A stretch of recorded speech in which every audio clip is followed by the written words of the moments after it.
basically 20 minutes, so it's going to be straight into the thick of it. But the focus of the panel today is, rather than talking about kind of the enterprise in terms of a market dynamic or case study perspective, we thought we'd get into the meat of things and speak to 3 companies. We've got Upskill, Accenture, and Qualcomm, and really get into how enterprises are deploying solutions today.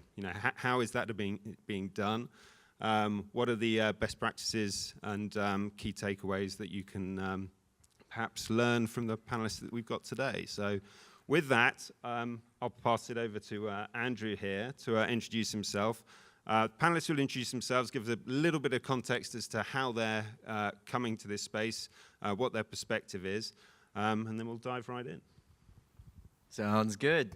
Andrew Sugaya from Upskill. Upskill makes software for wearable displays specifically for the enterprise, and this does 2 specific things, right? So it really focuses on connecting to the backend, grabbing the data from the ERPs and MESs. Any system that holds data will take that data and will transfer it to the glasses. So it's a platform that allows you to connect into these different backends, and then also allows you to do things like see what I see as part of that workflow.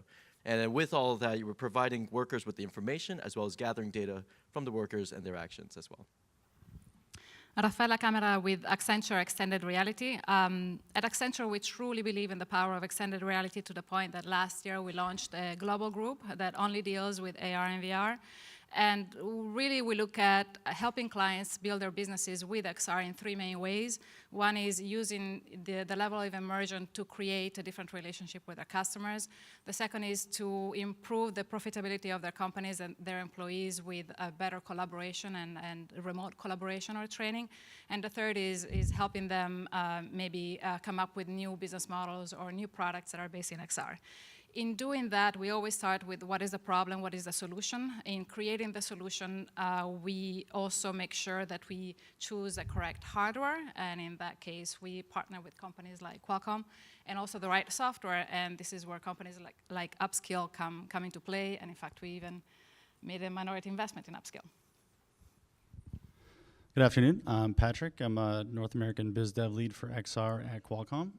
And what we do is we create the chipset platforms, software, dev kits, SDKs, and tools to enable our device partners to bring mainstream, high-quality XR devices to market. Very good.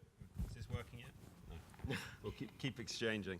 So perhaps we just start things then. I mean, obviously, I'm an analyst. I'm looking at the space broadly, and I think it's probably fair to say in the consumer realm, XR is still overcoming some challenges, some initial hurdles, but there's some very, very clear signs of momentum in the enterprise. So, why is now the time? Why are we suddenly seeing that real kind of increase and that kick on in terms of enterprise deployments? Andrew, starting with you, maybe. Sure.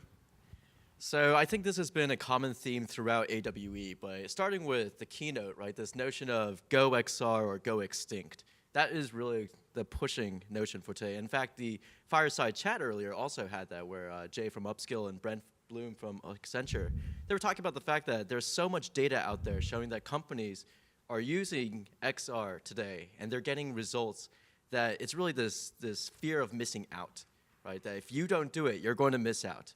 And so I think that's what's really causing the push today. And perhaps the other panelists, are there particular pain points that you're seeing that are being addressed, or some fairly consistent requirements that you're seeing being addressed by XR and the approaches that are being taken? Well, we're certainly seeing a lot of requests when it comes to merchandising, virtual merchandising, or when it comes to operations, manufacturing, or industrialization of products in general.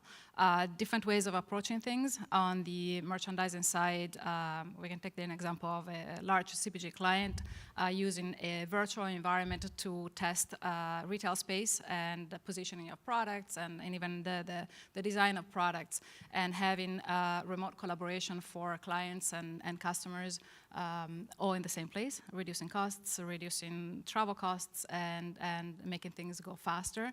There is a lot of activity around that, a lot of activity around 3D asset creation and figuring out what's the best way of using that. we are working on a lot of VR stuff for that. On the more manufacturing side of the house, things like, for example, we did a project for Airbus. It was all about placing seats correctly when assembling airplanes, and doing so using AR glasses so that you could measure with an integrated laser Bluetooth tool. You could measure exactly where the seat was supposed to go and go faster, and have also over-the-shoulder help from remote collaboration. We managed to decrease the errors to 0, which is pretty good. So there is a clear ROI there for customers, and I want to do that. Sorry, Patrick, jump in. Yeah, I guess my view generically is that I think what companies are really trying to do here is create more efficient workflow state for their employees. So it's about putting the exact right data in front of the employee at the precise exact time they need it, with as little effort as possible at the lowest cost as possible. So I think that's exactly what mobile XR can do for enterprise, and you see the companies that, when they actually have the temerity and the courage to go through these projects and come out the other end of the gauntlet with clear ROI that drops right to the bottom line, that they see that. And I think the more we can talk about that and highlight those stories, then I think we're going to get to the point in the market where those key decision makers then suddenly feel like they're playing catch up, right? And we go from maybe a polarity switch between the innovation groups within the enterprise pushing something to the operational deployment folks pulling it through. I think that's a good point. And so a lot of what we are talking about right now are the solutions that already exist today. But the other great factor right now is the hardware, right? Is getting to a point where it can support all these solutions. So I think, actually, Patrick, in terms of Qualcomm's investment into the space, the new XR1 chip, right? And so I think technologies like that is really what's going to push it forward. And as customers see this happening, they realize that the space is becoming more mature, there's more force behind it, and that's really what makes the entire space more legitimate. Thanks for the plug. I was looking for You're welcome. subtle way to bring it up, by wearing a t-shirt. But yeah, so if you guys didn't hear the announcement yesterday, we announced the XR1 chipset, which is really designed to allow our device manufacturers to bring out new features, capabilities, and visual, audio, and interactive experiences for more mainstream, high-quality XR devices. So it's the first dedicated XR platform, and should take it as a signal that Qualcomm is very serious about this market, and we see a good future in XR, and this is not going to be the first chip you see from us. So kind of leading from that then, how does, obviously you're coming at this from a hardware perspective, but the solutions approach is very much about that combination with software and service. So could you perhaps just talk about how Qualcomm sees those things, and obviously how you're all working together in terms of delivering those different parts, and perhaps how they come in sequence? For people sat here thinking, how do we get started in XR? Where do they start? Do they think about the hardware? Should they be thinking about software, service, all three in tandem?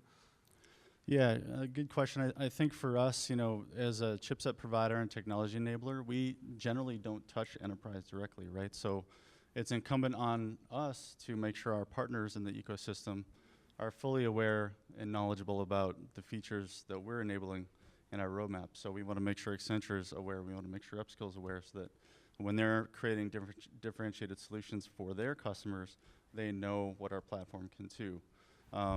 And that's only half of the equation, because that's more of a one-way trip on the information flow, right? So as the market scales, as use cases multiply, as use cases come to light, as performance expectations rise, we have to have a really tight feedback loop, and we want to get that data back from our partners in the enterprises so that we can then affect those changes in our roadmap. Yeah. Well, certainly we always start with the solution. Yeah. That's where we start. Even before that, we start what is the problem? What are we trying to solve for? Do we even need to use AR or VR? Sometimes you don't need to use that. But if we do, which one of the two? Is it mobile? Is it not? And that's when we start talking to our partners to figure out what kind of hardware, what kind of software are we supposed to integrate. And even simple things like where is the solution going to be implemented? Is it in field? Do we have to watch out for elements? Is there going to be noise? Is it going to get dirty?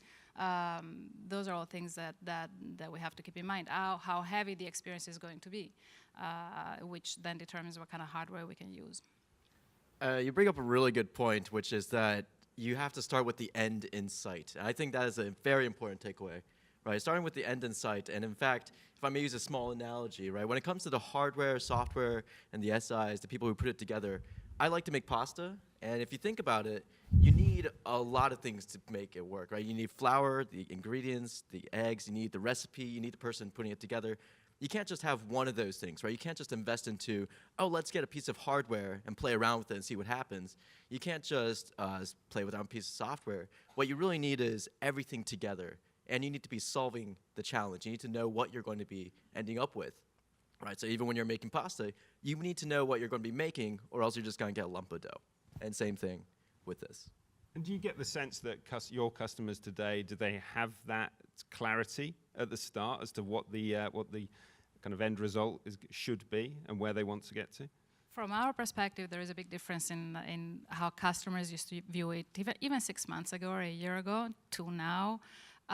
The time, the age of testing things and doing things as part of the Innovation Center, those are gone.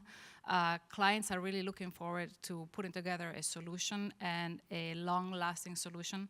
So we like to talk about XR at scale, not just the solution that you're going to provide the first time, but how is that going to be supported internally, what kind of change management you might need internally within the company, how you're going to keep on managing and creating the 3D assets that might go with that.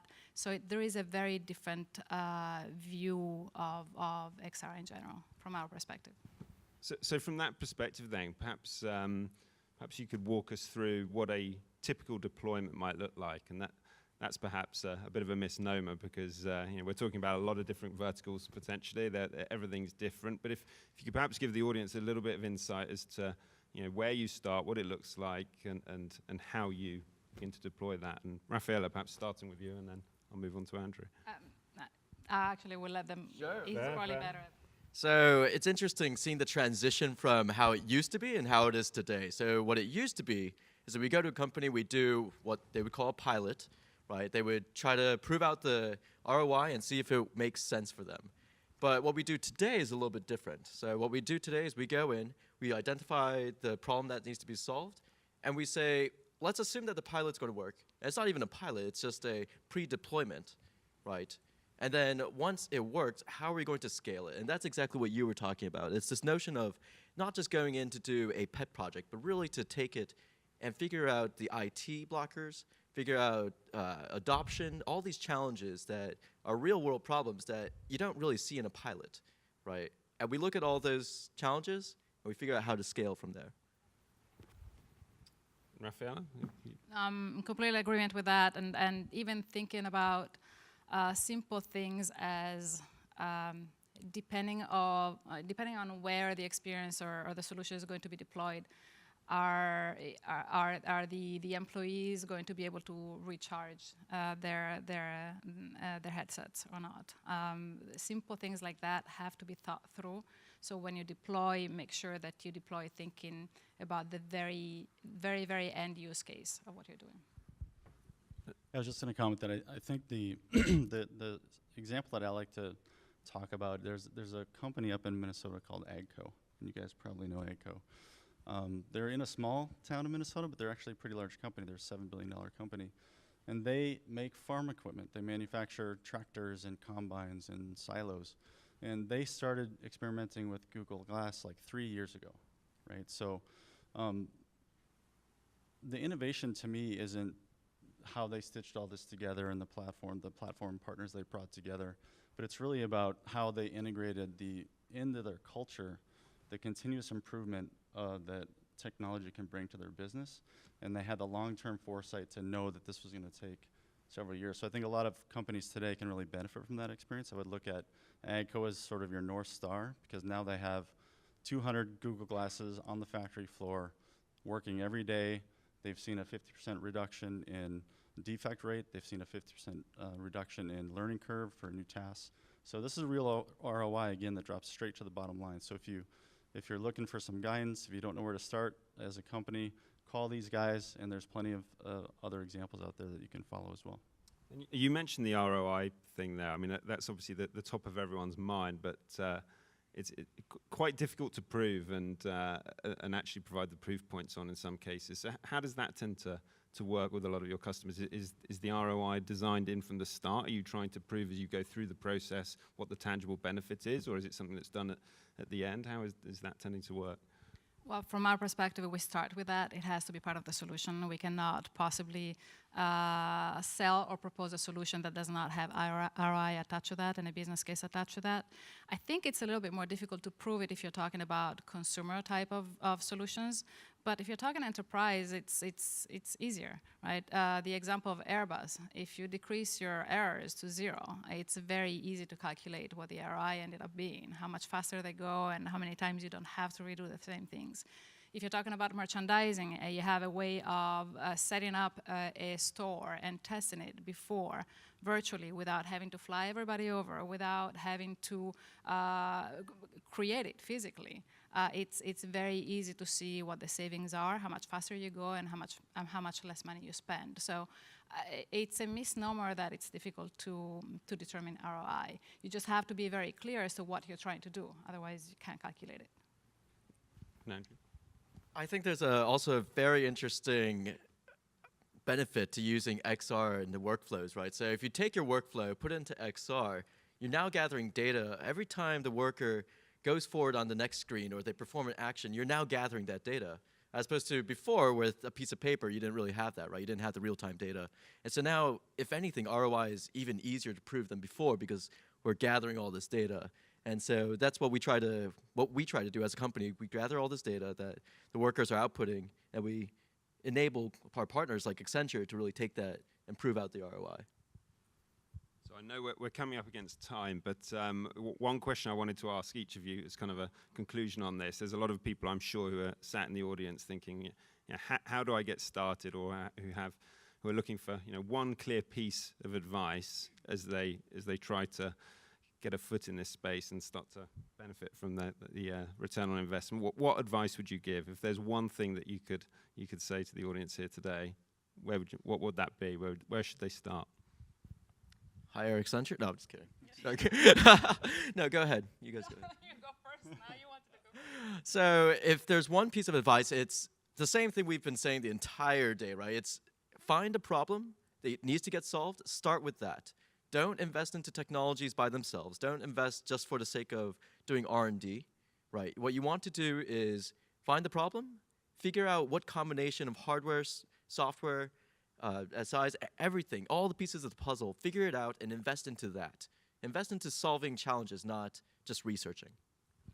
Completely agree with that. In fact, you should even be able to forget that it's XR. It should not matter to you if it's AR, if it's VR, or whatever it is, as long as the solution works. And I think there is a lot of talk about it right now because it's a new way of interacting. But once we get over that, it's the way that things are going to be. Yeah, I would say don't wait. I mean, if you look at the history of laptops and smartphones and how they were, I think, adopted at wide scale and enterprise before consumer, assume your competition is going to be deploying this technology in the next 12 to 18 months. I think that's where we are in the market. So that will make them more competitive. So if they're your competitors and they're adopting it, I would say that sitting on the sidelines is probably too risky. So I would say find a way to get in the market, find a way to gather your partners and consultants and platform partners around you and help you figure this out. Yeah, and just to bring a point to that, they've been doing it for a while. We've been working with a CPG company for 4 years on anything that is related to 3D assets and XR. So it's nothing new, really. Yeah, we're seeing the progress, and the momentum's certainly increasing. But we're up against time. Thank you very much. I'm sure there is a load of questions from the audience. We'll be hanging around for some time at the back there, so feel free to intercept us and pick us up on the topics that we discussed today. But thank you to the panelists. Thank you, everyone here.